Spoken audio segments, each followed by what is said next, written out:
तो साथियों, आप सभी प्रिय साथियों को एक बार फिर शुभ दिन। मेरा भाषण 3 भागों में होगा। मैं संक्षेप में एलएलसी सोवेलमाश की वर्तमान स्थिति के बारे में आपको विस्तार से बताऊंगा। फिर मैं यह भी बताऊंगा कि एरोनोवा में पहला चरण किस प्रकार बीता, यानी इस परियोजना में नई पीढ़ी के एयरशिप के बारे में विस्तार से जानकारी दूंगा। और मैं आपको संक्षिप्त रूप से और विस्तार से बताऊंगा कि परियोजना एरोनोवा के दूसरे चरण में क्या योजनाएं, मुख्य लक्ष्य और महत्वपूर्ण आंकड़े होंगे। चलिए शुरू करते हैं। तो एलएलसी सोवेलमाश के बारे में आप सभी जानते हैं कि पिछले साल दिसंबर से हम अनुपालन पर निष्कर्ष की प्रतीक्षा कर रहे हैं।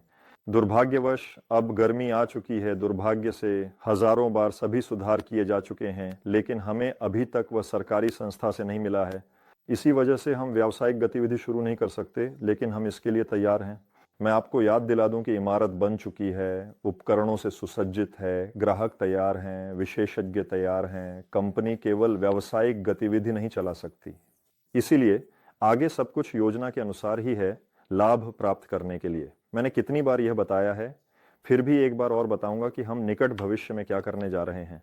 हम अनुपालन पर निष्कर्ष प्राप्त होने का इंतजार कर रहे हैं। जैसे ही हमें निर्माण कार्य की समाप्ति का प्रमाण पत्र मिल जाता है, हम संचालन की अनुमति प्राप्त करने के लिए आवेदन देंगे। यह तब होता है जब सरकारी आयोग पुष्टि करता है कि जो आवश्यक है वह मौजूद है और अब काम शुरू किया जा सकता है। दरअसल यानी सबसे पहला अनुपालन पर निष्कर्ष प्राप्त करना, यह अधूरे निर्माण की स्थिति को अचल संपत्ति में बदलना है। इसके बाद इसी संपत्ति में, विशेष रूप से उस फैक्ट्री में जिसे आप वीडियो में देख रहे हैं, गतिविधि शुरू करने के लिए संचालन की अनुमति प्राप्त करना आवश्यक है। इसके बाद हम बहुत ही कम कीमत पर उस जमीन को खरीद लेते हैं जिस पर अभी फैक्ट्री खड़ी है और जो फिलहाल किराए पर है, और उसे कंपनी की संपत्ति के रूप में दर्ज कर लेते हैं। हम कंपनी का मूल्यांकन करते हैं, अमूर्त संपत्तियों का आकलन करते हैं, इन सभी को संपूर्ण रूप से कंपनी में शामिल करते हैं और उसके बाद हम कंपनी का पुनर्गठन करते हैं। साथ ही व्यावसायिक गतिविधि शुरू हो जाती है और कंपनी आत्मनिर्भरता की ओर बढ़ती है।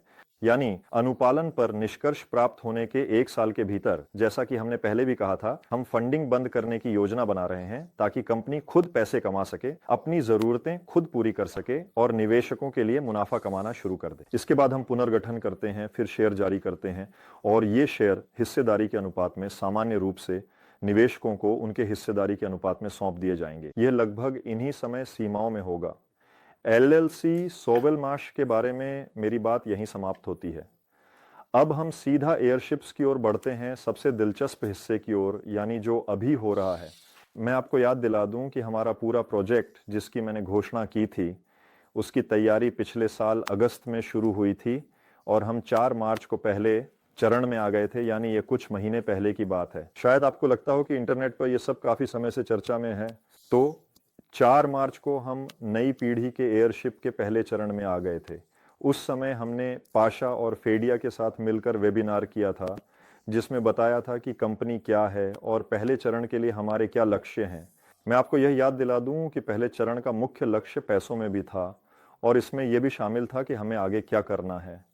उस समय हमने यह तय किया था कि पहले चरण के लिए जो कुल राशि जुटानी है वह लगभग 2.5 से 5 मिलियन डॉलर के बीच होनी चाहिए। आज 17 जून की तारीख है और इस समय शाम के लगभग 5 बजे हैं।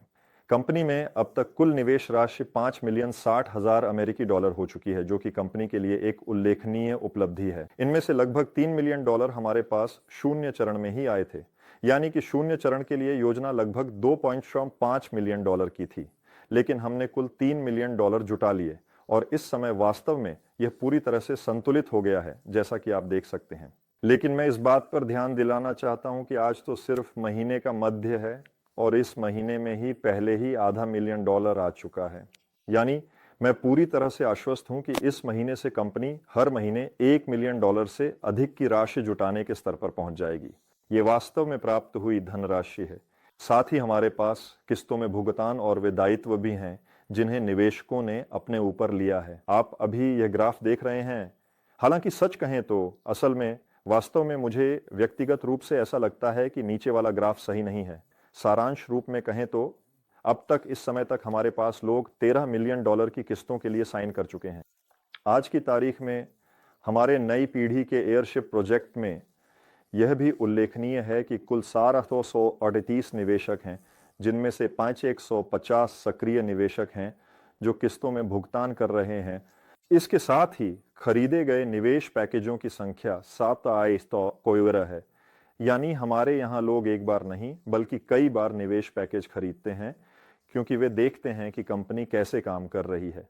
मुझे लगता है कि यह समग्र सूचना पृष्ठभूमि है और यह सभी निवेशकों की बड़ी उपलब्धि है क्योंकि लोग जानकारी साझा करते हैं और असल में अपनी ऊर्जा से पूरे प्रोजेक्ट को आगे बढ़ाते हैं। तो इसी क्रम में मैं याद दिला दूं कि आज के समय में हमने एक प्रमोशन शुरू किया है क्योंकि हमारे सामने कुछ वित्तीय लक्ष्य हैं जिनके लिए हमें तुरंत कुछ धनराशि की आवश्यकता है। हम वह प्रमोशन चला रहे हैं जिसके बारे में पावेल ने बताया। जो किस्तें पहले शून्य चरण में छूट के साथ उपलब्ध थीं, उन्हें हमने सीमित मात्रा में फिर से जारी किया है ताकि हम अपनी योजना पूरी कर सकें।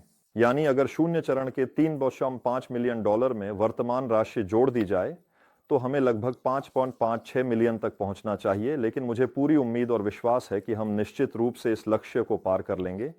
इसमें कोई संदेह नहीं है। मेरे व्यक्तिगत अनुभव के अनुसार यानी वित्तीय दृष्टिकोण से इसमें कोई सवाल नहीं है।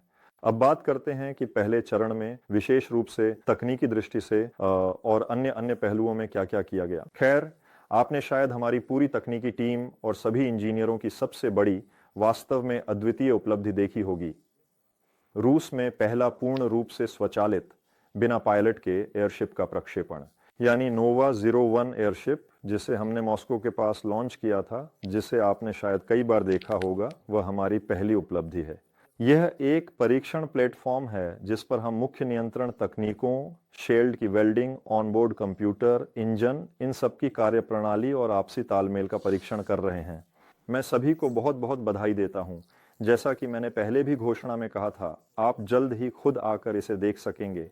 जो भी लोग आते हैं, मेरी तरह और पूरी टीम की तरह, वे इस उपलब्धि को देखकर दंग रह जाते हैं। यानी पहले चरण में हम एक ऐसी कंपनी से जिसने सिर्फ ऑफिस किराए पर लिया था और लोगों को नौकरी पर रखा था, एक ऐसी कंपनी बन गए हैं जिसने पहली पूरी तरह से उड़ने वाली मशीन बनाई, कई नई अत्याधुनिक और उन्नत तकनीकों का सफलतापूर्वक परीक्षण किया और इस तरह यह साबित कर दिया कि कंपनी अब पूरी तरह से स्थापित है और असली भौतिक चीजें भी बना सकती है।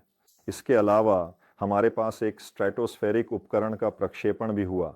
इसके बारे में फ्योडर और विस्तार से बताएंगे। हम छोटी सीरीज के लिए तैयारी कर रहे हैं, इसी वजह से मैंने संभावित ग्राहकों के साथ काम शुरू किया। शुरू में तो एयरशिप्स पर विज्ञापन लगाने के लिए, साथ ही अब हमारे पास उन संभावित ग्राहकों के साथ लगातार ठोस और महत्वपूर्ण बातचीत चल रही है जो हमसे एयरशिप्स का एक बड़ा और आधुनिक बेड़ा ऑर्डर करना चाहते हैं। वे छोटे नहीं होंगे, ये पहले से बिना पायलट मालवाहक एयरशिप्स होंगे। ये बस थोड़ा आगे की बात है, लेकिन यह सच है कि बातचीत चल रही है। लोग हमारे पास आ रहे हैं, हम उनसे मिल रहे हैं। ये नहीं बताया जा सकता कि वह कंपनी कौन सी है, लेकिन यह सब शुरू हो चुका है। दरअसल मेरे लिए व्यक्तिगत रूप से निस्संदेह एक और अत्यंत महत्वपूर्ण घटना बाउम्का के साथ सहयोग समझौते पर हस्ताक्षर करना रहा। अब हम उनके इंजीनियरों, उनकी ऑडियंस, उनकी संपत्तियों, उनके फंड्स आदि के साथ पूरी तरह से सहयोग कर सकते हैं। यकीनन आपने भी इस बारे में खबरें देखी होंगी। हमारी सक्रियता के कारण हम राष्ट्रीय मीडिया की नजर में आ गए हैं।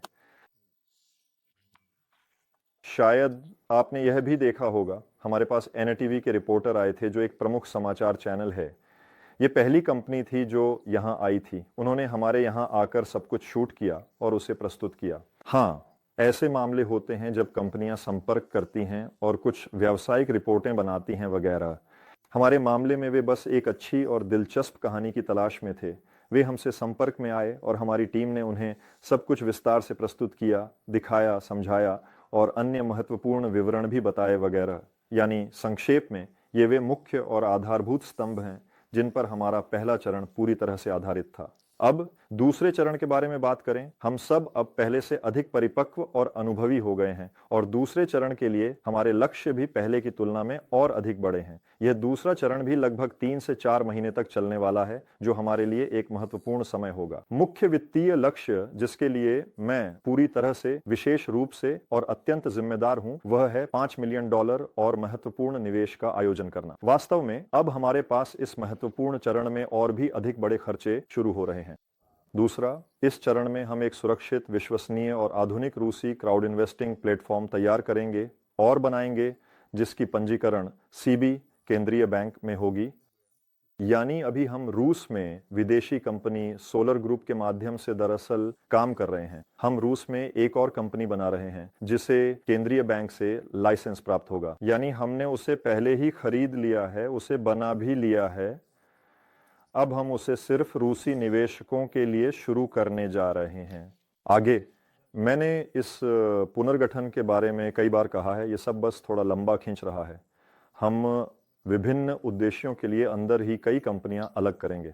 हम जिन बड़े क्षेत्रों का अभी निर्माण कर रहे हैं उनमें से एक है अपनी खुद की शेल्ड प्रोडक्शन, आवरण निर्माण की स्थापना। यानी हम कपड़े, मशीनें और अन्य आवश्यक उपकरण खरीद रहे हैं और इन्हें सावधानी पूर्वक अपने परिसर में स्थापित कर रहे हैं। हमारे पास पहले से ही अनुभवी विशेषज्ञों की एक टीम मौजूद है ताकि हम न्यूनतम कीमतों पर बड़े आकार के आवरण बना सके, साथ ही छोटी सीरीज का उत्पादन भी आसानी से कर सके और ग्राहकों की विभिन्न आवश्यकताओं को पूरा कर सके। हम अभी भी अंतर्राष्ट्रीय विस्तार की योजना बहुत ही धीरे धीरे, अत्यधिक सावधानी पूर्वक और सोच समझकर बना रहे हैं।